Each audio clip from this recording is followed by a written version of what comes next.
மனைவி தனக்கு வேறு ஆணை பிடித்திருப்பதாக சொல்வது சரியா? மிக மிக மிகச் சரி. என்னடா இப்படி சொல்கிறான் என கேட்பவர்கள் தொடர்ந்து படித்துவிட்டு உங்கள் கருத்தை சொல்லுங்கள்.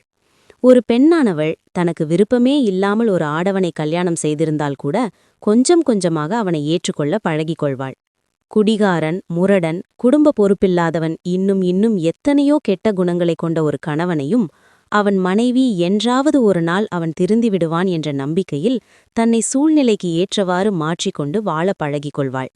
மேலும் குடும்பம் நடத்தவே லாயக்கில்லாத ஒருவனை கட்டி வாழ்க்கையையே வெறுத்து நடைப்பிணமாக வாழ்ந்து கொண்டிருப்பவள் கூட அவன் என்றாவது ஒரே ஒரு நாள் சில மணித்துளிகளாவது அவளிடம் அன்பாக அனுசரணையாக நடந்து கொண்டால் போதும், உடனே புத்துணர்ச்சி பெற்று மீண்டும் தன்னை புதுப்பித்துக் கொண்டு வாழ்க்கையை நம்பிக்கையுடன் எதிர்கொள்ள பழகிக்கொள்வாள். என்ன சார், எந்த காலத்துல இருக்கீங்க? அதற்கெல்லாம் சான்ஸே இல்லை. இப்படியெல்லாம் இந்த காலத்து பெண்களிடம் எதிர்பார்க்கலாமா என்று என்னிடம் நீங்கள் வாதிட்டால் கூட, இந்த காலமோ அந்த காலமோ எந்த கால பெண்களாக இருந்தாலும் தனக்கு ஒரு ஆணை பிடித்திருக்கிறது என உடனடியாக எந்த பெண்ணும் இன்னொரு ஆணிடம் நேரடியாக சொல்வதில்லை. அதுவும் கணவனிடமே நேரடியாக இன்னொரு ஆணை பிடித்திருக்கிறது என்று சொல்லவே மாட்டாள். அப்படி அவள் சொல்கிறாள் என்றால் அவள் ஒரு முடிவுக்கு வந்துவிட்டாள் என அர்த்தம். அவனை ஒரு மனுஷனாகவே மதிக்கவில்லை என அர்த்தம்.